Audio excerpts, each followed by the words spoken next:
Okay, going live, setting up the meeting. Yeah, it says streaming. Let's say it's streaming. It still says it's setting up on Zoom. Right. Yeah, it says it's streaming on me, on mine. Redirecting to Facebook Live. Let me just open up that page so I can get the... We're probably live. We are. Hello. Sorry, the joys of technology means there we are. I can see us. We're live. Fantastic. So here we go. I'm just going to... well, while you're doing that, I'll do a little introduction. Yeah, Imogen will look at the technology. I'm Jill Chivers. She's Imogen Lamport. We're from 16 Style Types, and we're using new technology to come to you live on Facebook. Second time using it, so we're just getting a little accustomed to how it all works and making sure we've got screen showing, volumes down where they need to be, volumes up where they need to be, all of those wonderful things at Command Central. So Imogen is taking care of all of that. And in today's Facebook Live, we're going to be discussing ESTJ, the style traditionalist, the effective stylist, and their approach to style and what makes their style approach unique and the things that they can teach the rest of us about being stylish. Every one of the 16 style types has a unique approach to style.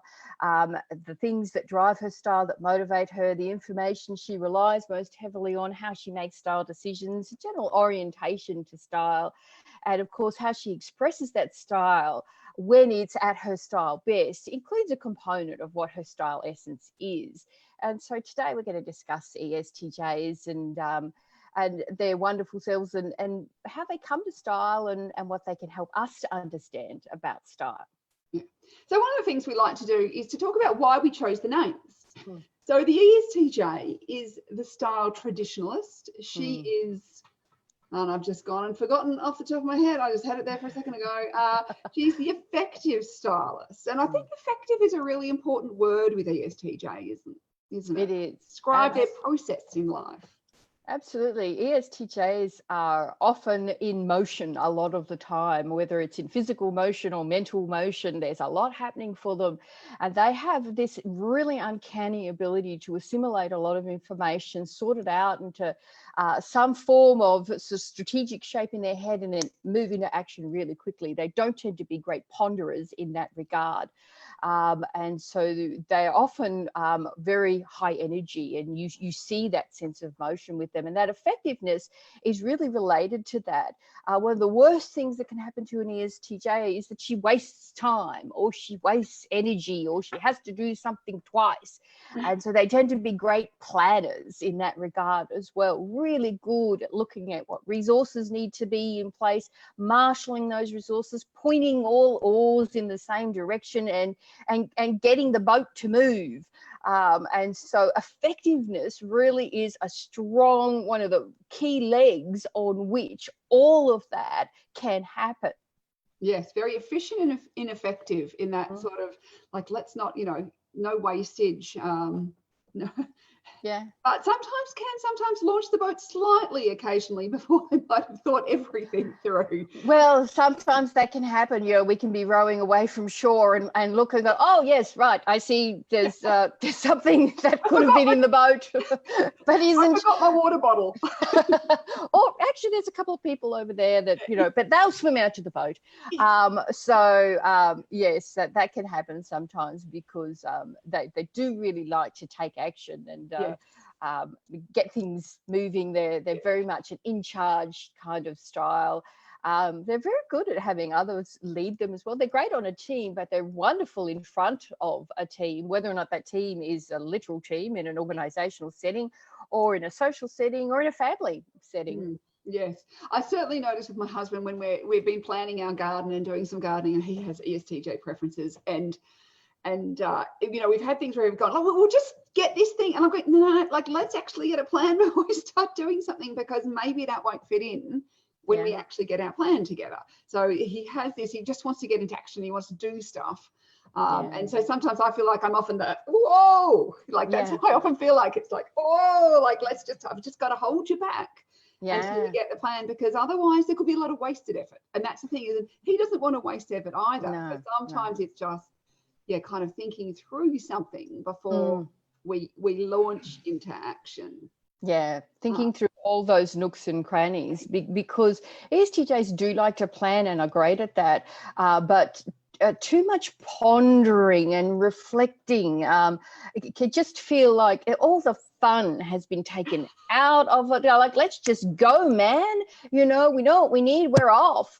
And so, yes, that sense of being held back can be frustrating, but ESTJs who have learned about how they are and how they are in relationship to others have learned the value in, even if they don't like it, there's value in doing that sort of, okay, yep, let's leave it another 24 hours or sleep on it or get a contrary point of view.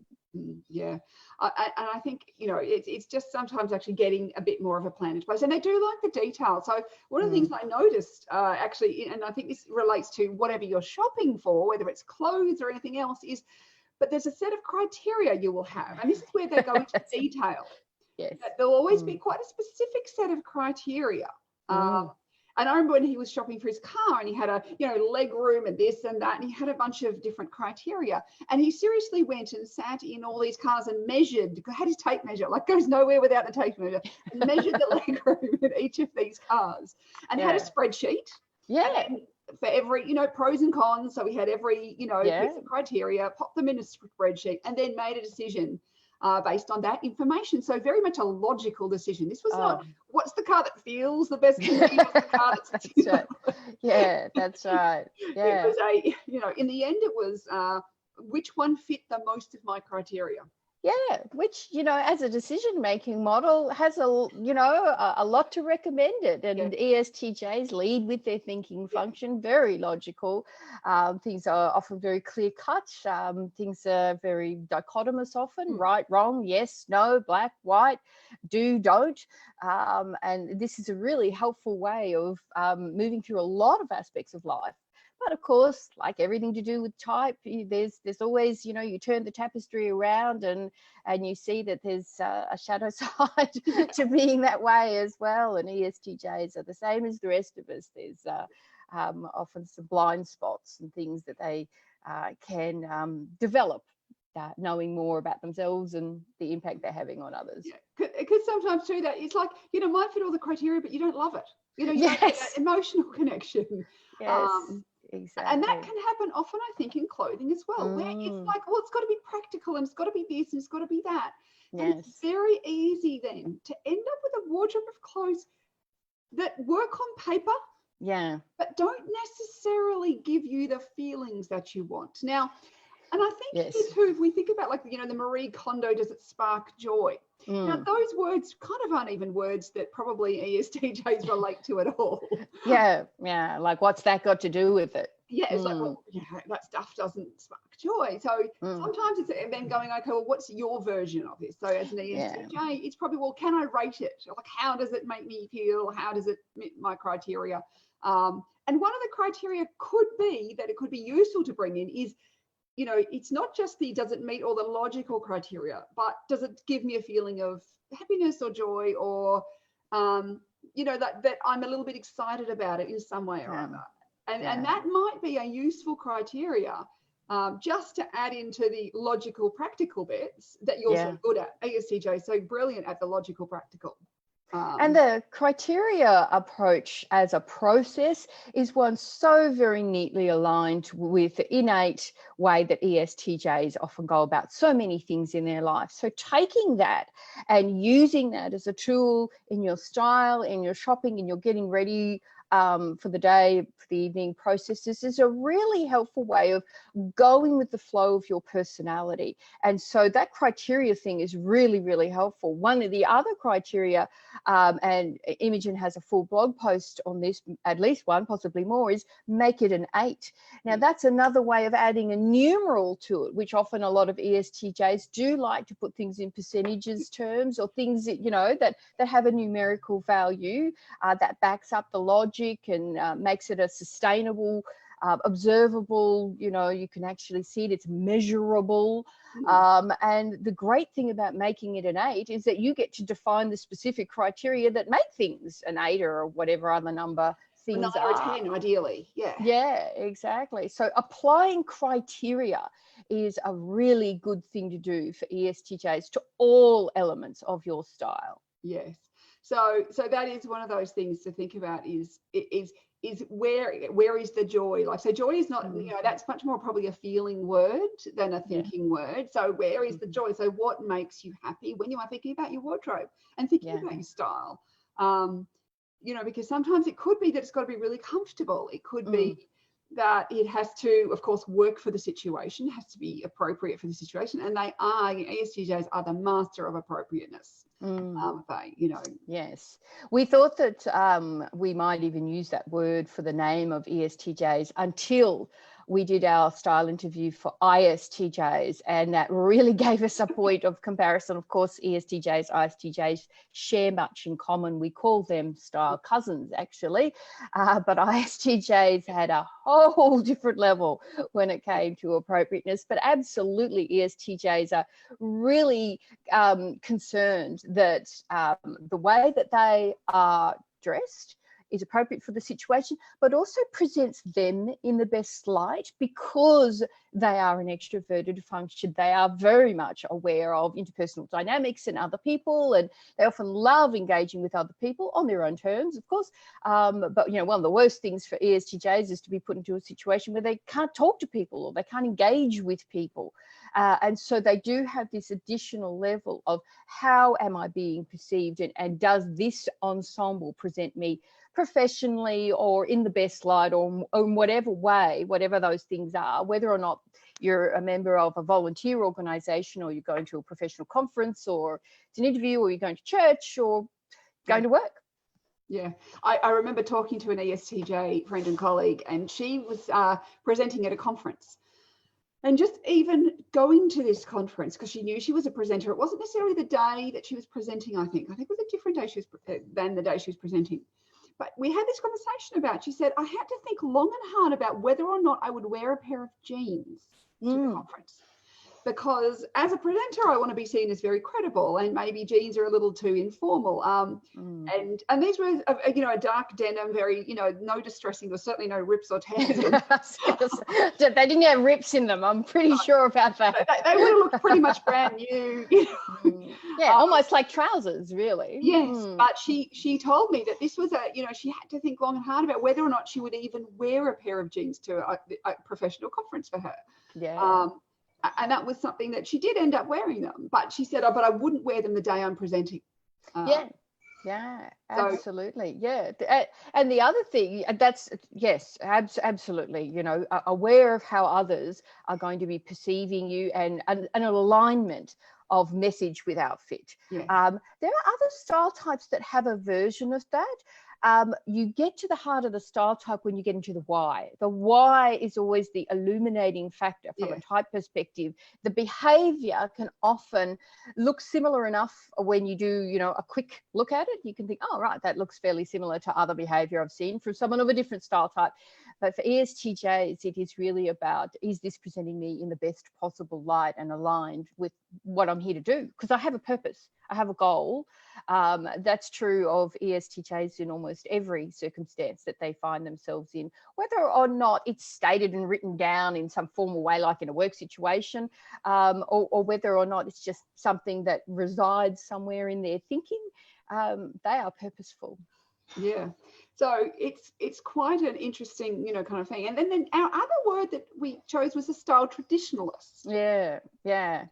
And another word that we had floating around was classic, but because we use the word classic in the 7 dressing styles, well, it's one of Imogen's 7 dressing styles, and we use it in other pieces of our work here at 16 Style Types.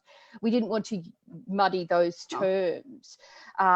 Plus, also, classic has a very set of specific elements to it, and we didn't want to be limiting in any way. But the whole idea of tradition, of some sense of routines, ESTJs often are the standard bearers for some degree of stability or some degree of sustainability, that there is a through line that runs through things. They are very reliable.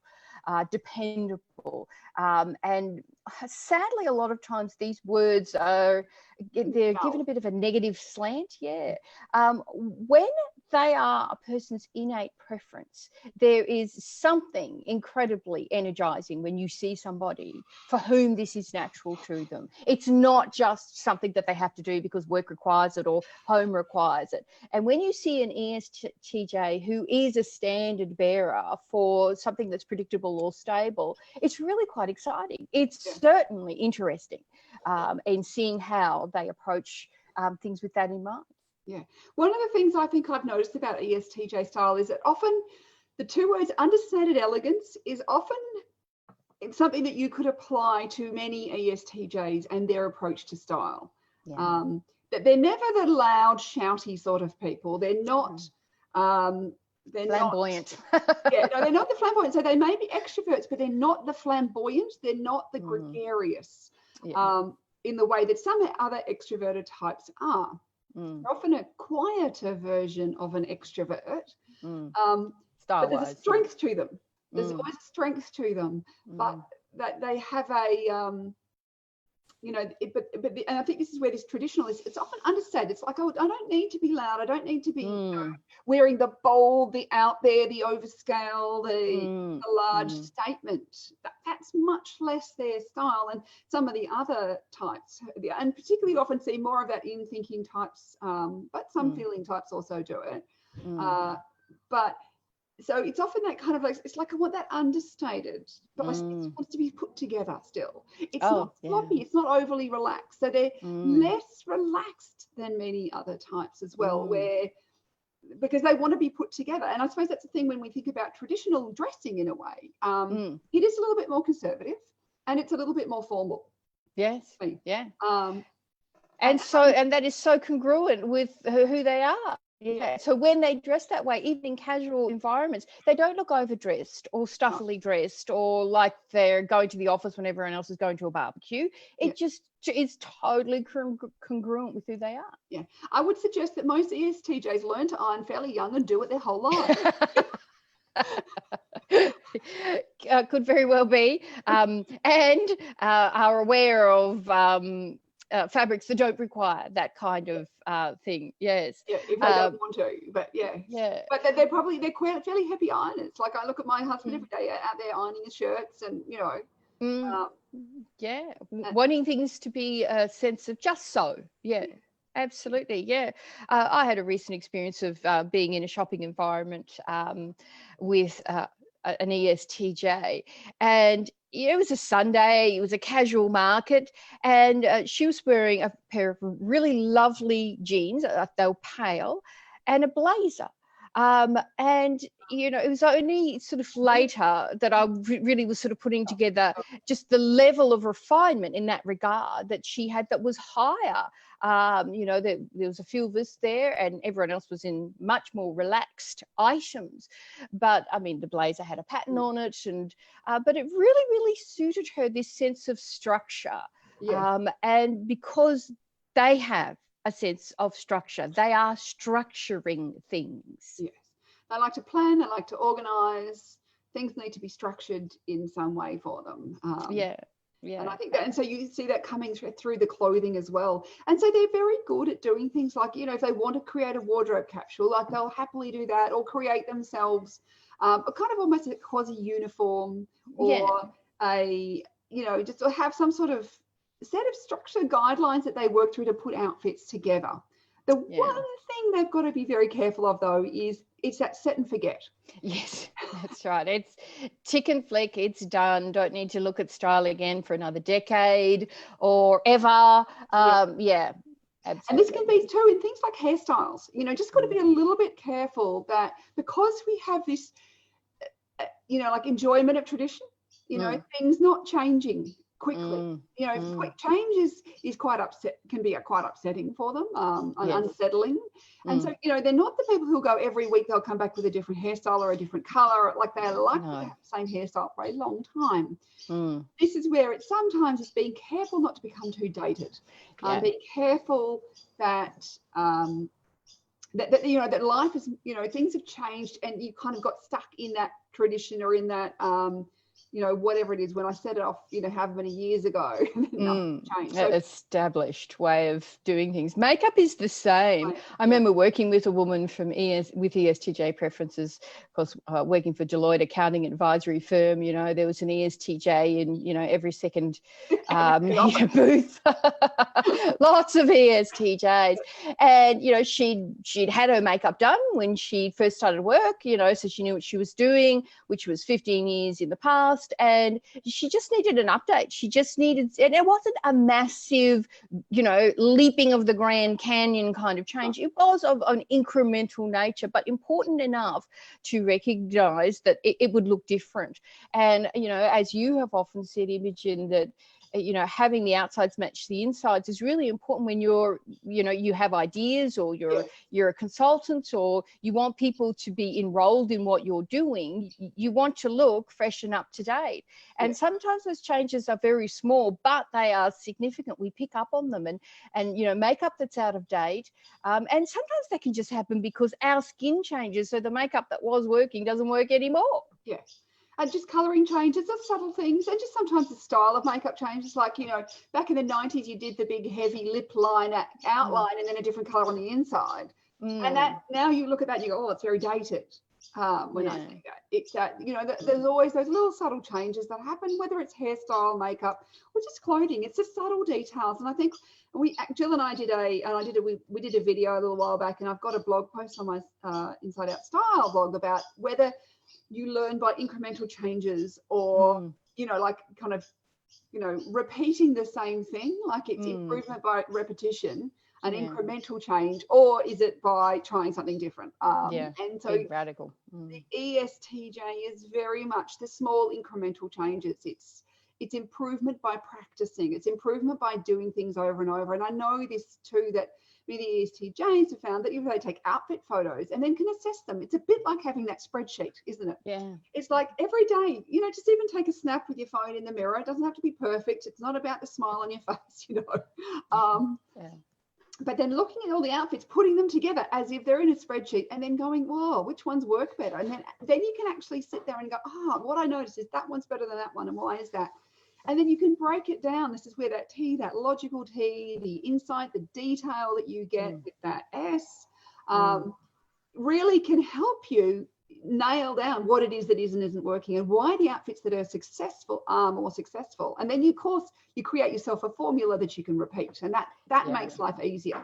And they certainly do get up, they get planned, and they get dressed quickly. My husband is going, aren't you dressed yet? Because I don't.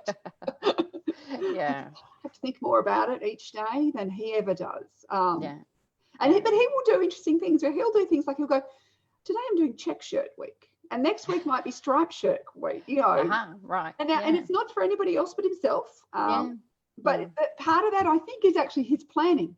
That he goes, this week I'm doing a check shirt. So once he's done that, he'll just be kicking going, well, what check shirt's clean? So that's the next check shirt, you know, or whatever it might be for the week. He doesn't do it every week, but sometimes I think that's part of his planning process is, you know, like picking a theme for the week.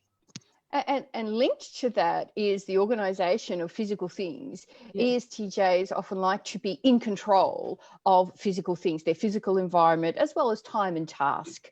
And so how your wardrobe is organised as an ESTJ, more important for you than a whole bunch of other style types, that your wardrobe has a degree of organisation that really suits you. And the standard ways of organising often suit ESTJs down to the ground. They don't often feel the need to fool around with established ways of organising things. They're often the ones who come up with these ways of organising things. Wonderful project managers. And in fact, that's one of our metaphors, is that idea of a project plan. So, you know, time spent on getting your physical space, as well as your processes for getting dressed and getting laundry done and things to the dry cleaners and alterations, whatever else comes into the style picture, all of these things will contribute to a sense of enjoyment, and that your style is working for you, and that you're using your innate personality to move your style forward in a way that makes sense to you.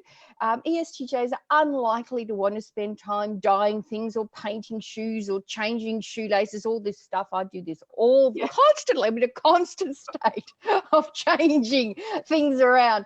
They really just want to establish a system. So the upfront time getting all that ready is such a great investment. Yeah. I look at my husband's wardrobe, it's very organized. Like the shirts are all together, and like everything's together, it's all organized. Even when he puts his underwear away, it's like, mine is, it's like, it's like it's all laid out, it's neat, it's tidy, he has a whole box for lost socks. Like, so when you just have the one sock comes out of the wash, so then he has this place where all the one socks go until the second sock appears again, and then he can, repair them. That's a really good idea. That's something others can learn from the ESTJ. That sort of, where you like have the one socks together, that sort of thing. Where I never know where that other sock goes to, and then every now and again it reappears. So like, I worked with another ESTJ woman, and she had this analytical approach to her wardrobe where she would track what she was wearing.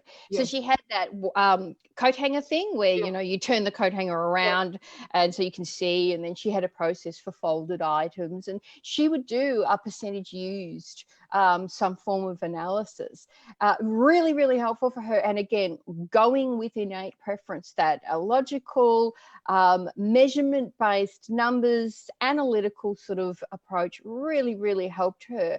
And it helped her not only manage what she had, but it helped incoming. If I'm going to go shopping, and yes, I thought that, I don't know what it was, navy pants was going to work, and it didn't, and it ended up being taupe, well, then now I know, so that I can make better buying decisions. So, just another example of how you want to go with what's natural to you.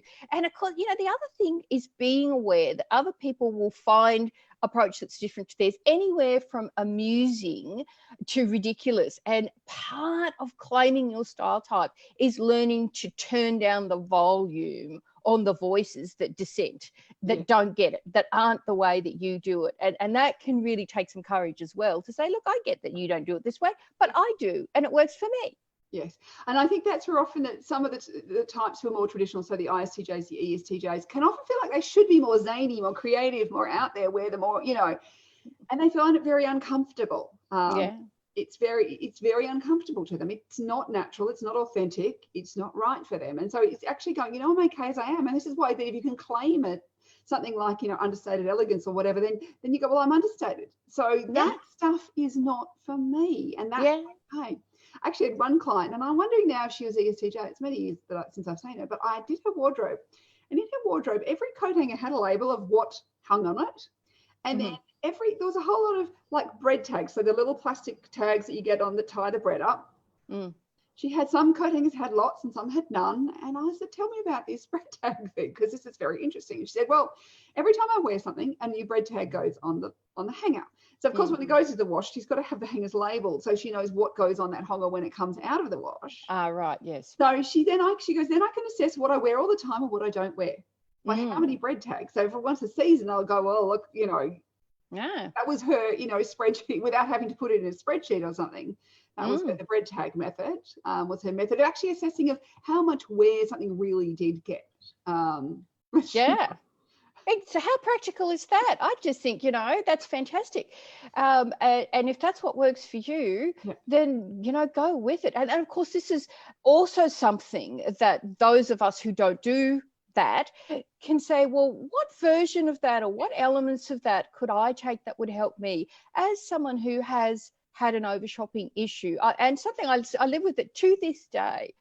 Being aware of what am I actually wearing and having some form of system, whatever it is actually an incredibly helpful thing that I can borrow from that style of approach to style. That's incredibly helpful. And all of the style types could find something that they could say, that's incredibly useful. I might not do it exactly as an ESTJ would, but I can do it in my own way. So ESTJs have an awful lot that they can teach us and share with us by using that logical, measurable, really clear-cut way of approaching style. Sometimes I feel that my emotion-based approach to style, whilst it goes with who I am, it needs a balance point, and thinking is a really good balance point. Yeah. And I think they're very solutions focused. So, so it's finding a solution. So whatever the problem is, so whatever the occasion is, you could look at the occasion as a problem, or whatever it is, it's what's a solution? What's a good solution for every, and what's an effective solution? Because we're coming back to that effectiveness. What's an effective solution for this? And this is where it's, be careful not to get stuck in the too bland and boring. And this is where they can buy the it'll do's. Which don't actually make us feel like our wardrobe is great. It's utilitarian, but not inspiring. And this is where I think that's what I've noticed with about my ESTJ clients who've done some of my programs, when I see their style change over time, is that they learn that it'll do isn't good enough, and they also learn that because they can often start off at that incredibly practical, that very, very practical level. And that sometimes with style, what we need to do is we need to add the icing, we need to add the accessory. And once they've worked out how to do that for them, which is not going to be the same as it is for you or as for me, that suddenly their style becomes much more interesting. But it still fits with their effectiveness need. It still fits. It's not going to be the out there, the wow, the woo woo, the any of those other things. It's still going to be more understated. But it has that final details, and they are good at doing the detail. So once they've worked out what the detail they need is, then they will, be masters at putting that detail in. Yeah, absolutely. And they're also really great at comparing, going shopping with with an ESTJ, and I was looking at, big chunky necklaces, kind of like what I've got on, which is very mild for me. I often wear 2 or 3 or 4. Sometimes one day I wore 5 necklaces. They were all yellow. And, I love that kind of stuff. And she saw something quite similar, but in her kinds of, taupe and stone. I think there was a navy. There was these sort of flat things. And it was a really interesting moment. She put it on. She said, I think I'm trying to copy you. This really isn't me. So that was a really interesting moment, that ability to do that quick contrast. So they're really good at the pros and cons of things, super quick with stuff like that. So good at detail, good at organizing their wardrobes, great at like planning and packing. Masters are doesn't take them the time it takes some other types, and they certainly don't overpack in the way that particularly many of the ends may overpack. Yes. I look at the ends may overpack because of mood, and then I look at my daughter and she will overpack because of possibilities in a way that she is an SP type. I want to take lots of different things because we might do this, we might do that, we might do something else, and we've got to be more spontaneous. We might go skydiving. You never know what you'll need. But the other thing that's useful as well, and this is true for all the 16 style types, is to chunk up a level to our super style. So the ST super style, the style pragmatist, some of the things that we have in our new free resource, which is a download and a 40-minute video, is also really interesting information as well. So that's also a really great thing for ESTJs to look at what they have in common with other STs. So there's some of the things that when we're thinking about ESTJs that they can have they're more likely to wear more classic clothes. Their wardrobe will have more of that kind of classic or even relaxed classic in it, but it's then looking at the details, looking at what excites you, what makes you feel inspired. And inspired might be a good word for an ESTJ. Too, and what are the criteria? I have one of my clients who possibly was ISTJ or ESTJ or somewhere in that, maybe ESTJ, somewhere in that kind of area. And I remember, it's that kind of like going, well, when you're looking at something, having that style recipe was really useful. Because it was suddenly going, oh, that's the thing, that's the one, because my style recipe is telling me that. So I think too, that's a really useful tool for an ESTJ. Repeatable processes, really important. Set up the process. Is it repeatable? Is it efficient? Is it effective? And can I just repeat? Yeah, but I think also it's really important that their style recipe needs to be inspiring to them. Yes. Because it could get just a bit too pragmatic or a bit too effective, like with just the effectiveness. And so it's looking for that something that's something to inspire them and to aspire to as well. That's right. And that's what stops it from becoming dull. Absolutely. And also being aware of that getting dated, because it's the set and forget. Like, I've learnt the rules, I've done the thing, off I go.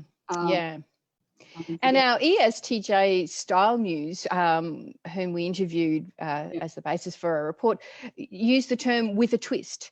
So that idea of with a twist, and the twist is very much accent sized. It's the spice, it's not the main ingredient in the dish. It's something small. It might be earrings, it might be a scarf.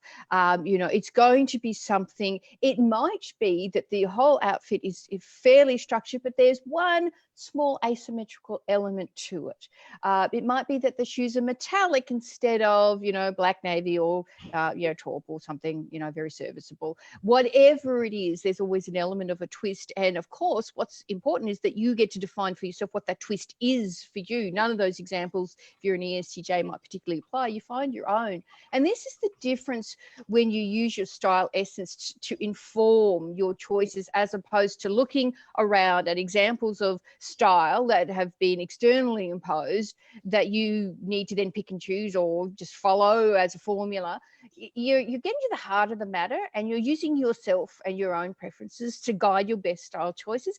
It is game-changing. It is utterly game-changing. All the stuff that you can just let go of, all the advice and other input that's always either confounded you or confused you or made you feel less than or dull or stayed or whatever it is, you can let all that stuff go and say, I'm going to go with what works for me, because I know that this is who I am, and who I am is great.